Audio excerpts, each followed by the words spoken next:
41 teams to go. My road to predict all 131 teams this college football off season. We are moving on to the Troy Trojans. Now, this team was very close on making a bowl game a year ago. We're just a couple maybe bounces of the ball away from getting a spot in a bowl game in 2021. But 2022, I feel like is going to be a really good year for this Troy team. They have a lot coming back on a defense that was pretty good a year ago. And although the offense kind of struggled last year, which I'll talk about here in a little bit, they do have a lot of nice pieces coming back. A lot of nice pieces I feel like can have a really good year for this Troy team. And if you want a Sun Belt sleeper, here's your team right here. So can Troy push their way to possibly maybe even a Sun Belt championship game appearance? Or is this the Troy team that's going to have its struggles yet again like it did a season ago? What's up, Tailgaters? My name is Tailgate Nate, and welcome to my channel. I'm predicting all 131 teams this college football offseason, which means I'm doing your favorite team, or maybe I've already done it. Either way, if you guys could hit the subscribe button, ring the bell. I do videos during the season too. Feel free to do that otherwise. To Troy fans out there, you guys will know this team a lot better than I do. So if you feel like I missed something and you want to add something, hey, leave it in the comment section down below. I'll be happy to hear what you guys have to say. So let's talk about Troy in 2022, my 6th-ranked team in the Sun Belt Conference coming into the 2022 college football season. I really like what this Troy team has coming together, but let's talk about what they did last year a little bit. First, they were 5-7, so again, just missing out on a bowl game, 3-5 in conference play. This is a Troy team that had its struggles, especially offensively a season ago. Had 338 yards per game with only 22 points per game. Now, they did play 2 different quarterbacks last year and, again, had their offensive struggles of things just not going their way. The offense was not as dynamic as the talent probably would suggest, and they really struggled rushing the football. Not even 100 rushing yards per game a season ago. Now, defensively, this was a really good football team. 337 yards per game with around 26 points per game. If they can cut down on the scoring, this is the Troy team that I feel like is going to surprise a lot of people in 2022. But let's look at the talent that they are being left with and that is leaving them. So, when you look at the talent that is leaving them, first and foremost, they do lose one of the 2 quarterbacks that were in the system last year, Taylor Powell. You lose him. 1,251 yards, 66% completion percentage, with 7 touchdowns and 6 interceptions a season ago for Taylor Powell. Not bad, but definitely not great. And there's another quarterback coming back that had maybe a little bit better numbers than he did there. You lose your second leading rusher from last season, and B.J. Smith had 372 yards and 4 touchdowns. And a couple experienced players in the wide receiver position. Luke Whitmore. I'm pretty sure it's Whitmore, but I could be wrong. Again, I apologize for any mispronunciations. Luke Whitmore had 357 yards and a touchdown, was the 2nd leading receiver.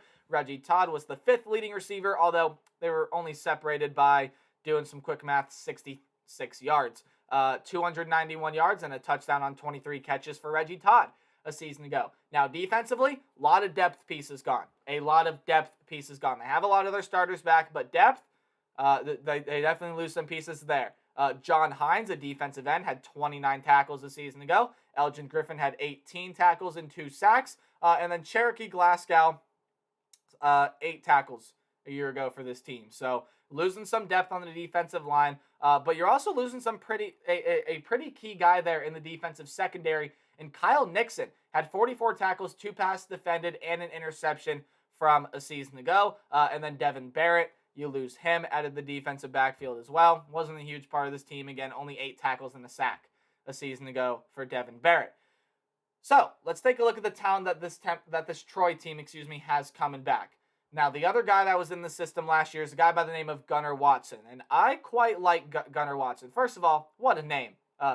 What a first name like Gunnar. But looking at his stats, 1,613 yards, 61% completion percentage, 8 touchdowns, 4 interceptions a season ago. And again, neither of the quarterbacks last year really were running threats. But this is another name that I feel like should spark some interest here. A quarterback transfer, I believe, over from Utah in Peter Costelli, which is huge. So Troy wants to do a 2-quarterback system, kind of like what they did last year. Again, I am unaware if any injuries or anything were involved. But Gunnar Watson, Peter Costelli, that's a pretty solid 1-2 punch at the quarterback position, in my opinion, right there. I do believe Gunnar Watson's going to get the start, but you have a solid backup in Peter Costelli. Running back-wise, Kamani Vidal is a player I really like.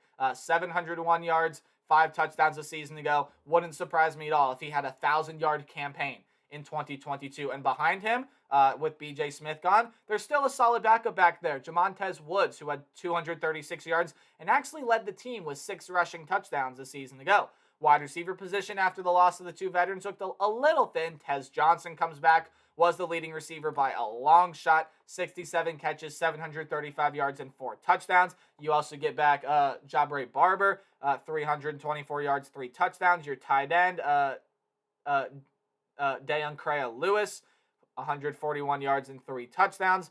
But there are a couple transfers coming over, but none bigger, in my opinion, than Ray J. Johnson over from UAB. I think he can put up really good numbers for this Troy program. May even push his way, may even push his way into that number 2 spot right behind Tez Johnson, who I still expect to be the leading receiver next year. Defensive line, Cholo, Luis Medina comes back. Cholo had 3.5 sacks, Medina 2.5. Their sack leader, Javon Solomon, 11 sacks a season ago. Carlton Marshall, Richard Jabuner, 2 NFL prospects. Marshall had 126 tackles last year. Jabuner, 7.5 sacks. KJ Robertson comes back. There are many other linebackers that comes back. This is a linebacking group that is absolutely loaded with talent. And then the defensive back position, Del Pettis, TJ Harris, Reddy Stewart, couple of the names that I think are notable when you look at talent coming back for this Troy team. So, looking at this Troy schedule, I do feel like the defense is still going to be pretty good, but again, a lot is going to rely on the offense this year. And there are some tough out-of-conference games, as you just saw the schedule drop down. On the road against Ole Miss. Yeah, to start off the season, that is a hard one there to start off your season with. We'll talk more about it later. Other non-conference games, at home against Alabama A&M. Fairly simple one there. On the road against Western Kentucky. I know they don't have Bailey Zappi, and their offensive coordinator and Zach Kitley is gone as well. That's still a very, very dangerous Western Kentucky team. Then you have a home game there against Army as well towards the end of the year, which I still think is a tricky game. Army's a team I think can win 9, maybe even 10 games at most if things can really mesh for this Army team. But when you take a look in conference play, you got road games against App State, South Alabama, Louisiana, and University of Louisiana Monroe. Home games against Marshall, Southern Miss, Texas State, and University of Louisiana Monroe. That's University of Louisiana Monroe's a home game. You have a road game against Arkansas State. Okay, let's talk about this Troy schedule a little bit. You got the road game against Ole Miss to start off the season. Now, Ole Miss is losing a lot. Matt Corral is gone. They lose a lot out of their running back room. Their wide receiver room is gone. Lots of defensive talent is leaving as well. However, this is an Ole Miss team that brings a lot in from the transfer portal. I mean a lot in from the transfer portal. And it's an Ole Miss team that I really like coming into next year. I still think is a team that can win 8 or 9 games. That's going to be a really tough game for Troy to go on the road to win. Alabama A&M, again, should be a fairly easy one there. But when you take a look at that road game against Western Kentucky, I know they don't have Zach Kitley. Bailey Zappi's not there either. The offensive coordinator quarterback duo that was phenomenal a season ago. Yes, you lose that off the team. But when you look at the Western Kentucky team, there's still a lot of nice pieces that return for it. And Western Kentucky is still going to be one of the front runners in Conference USA, in my opinion. I still feel like that's going to be one of the better teams in that conference, especially with some of the likes of Marshall and Old Dominion moving into the Sun Belt Conference. So that's a tough game there. Army, as I've said, is a team that I think can win 9-10 games. Now, when you look at the Sun Belt schedule, there are lots of tricky ones here as well. I mean, on the road against App State, on the road at Louisiana, very well could prove to be your conference championship game this upcoming year. And those are 2 teams right there that absolutely, probably at the end of the year, could end up being the best 2 teams in the Sun Belt Conference. It very well could end up that way. But when you go ahead and look at the rest of the schedule, lots of manageable, winnable games. I mean, you got the home game against Marshall. Now, Marshall figures to be a pretty good team, but that's definitely a winnable game. Home game against Southern Miss. They dealt with injuries last year. Now, again, don't predict injuries. So if they can stay healthy, that's a Southern Miss team that can be dangerous, but Troy gets them at home. You got to go on the road to play South Alabama. That could be a fairly tricky one there as well. Again, we know about the road game against Louisiana. You got a couple other interesting games there. They did lose to ULM last year. We'll see how that team looks on the road against Arkansas State. Texas State is there as well. Teams that I think are going to make some improvements, maybe might not show it with a bowl game record, but definitely a lot of teams getting better in the Sun Belt Conference, Troy being one of them. Now, I don't do game-by-game predictions. I do a more percentage-based outlook, tell me predict the team's record. So if the game is in red, I just don't necessarily see you winning the game. If the game is in orange, still don't see you winning, but hey, it is college football and upsets can happen. Yellow, your 50-50 high upset potential games. Games in yellow, green are games that you should have won, but you got to watch out for the team on the other side of the ball. And games in green, I have you winning. So Alabama A&M should be able to beat the Bulldogs there on September 10th. When you look at some other games here, Texas State, ULM, and Arkansas State are games that I have in the yellow-green, and it's very vital that Troy wins those games in order to maybe push for a spot in the Sun Belt Championship game, a spot in the bowl game, very much on the line for the Troy team this year as well. Some other tough games on the schedule, though. Again, on the road against Ole Miss, I just think that's going to be a really good football team, an 8-9 win team at least, in my opinion. And when you look at that Ole Miss team, yes, they lose a lot, but they bring a lot of talent, and I don't see Troy being able to go on the road and win that game. But starting off 1-1, I don't think is going to be a bad place for Troy. And this schedule, in my opinion, is very front-loaded. You have a lot of your tougher games of the season in the front half of your schedule. I mean, Ole Miss, App State, Marshall, Western Kentucky, Southern Miss. The only one in there that I don't think is a tricky game is that game against Alabama A&M, which I do see them winning that game there. But otherwise, especially once you get into Sun Belt play, throw Western Kentucky in the mix there as well. Those are four teams after the Alabama A&M game that Troy could lose all four of them. And they really could. All four of those teams very, very capable of making a bowl game, capable of doing some pretty solid things this year. Some of them more than others. Chances to make their respective conference championships game, their respective conference championship games. I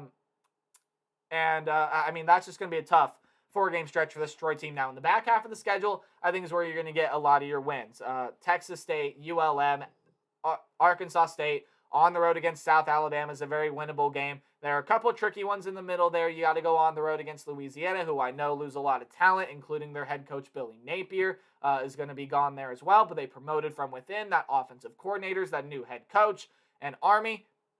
This could end up being one of the better Army teams in recent memory. I think that's a team that can win 9-10 games, as I've said before.